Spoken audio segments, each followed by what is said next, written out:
Employees are our greatest assets. There is hardly any company out there that doesn't claim that.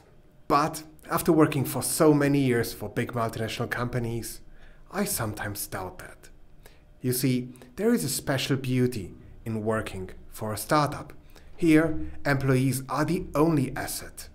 The camera, the microphone used for this recording are leased.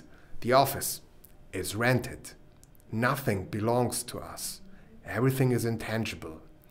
Everything we own is our head. And value purely arises from what we think, the way we interact, and the way we communicate with one another.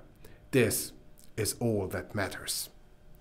Building a startup is not really a walk in the park, but few things in your professional life are so enjoyable as seeing that your work and you really matter.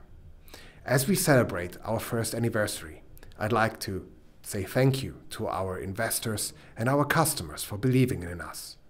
My special thanks goes out to my co-founders Silvana, Uli, Till, and Julian, and to the employees that have joined us in our first year. And these are Seth, Oliver, Basti, Nick, Nico, Christopher, Peter, Elias, Nora, Alexandra, and Luisa. Thank you very much for being part of the team. Here's to many more. Thank you. We don't have glasses.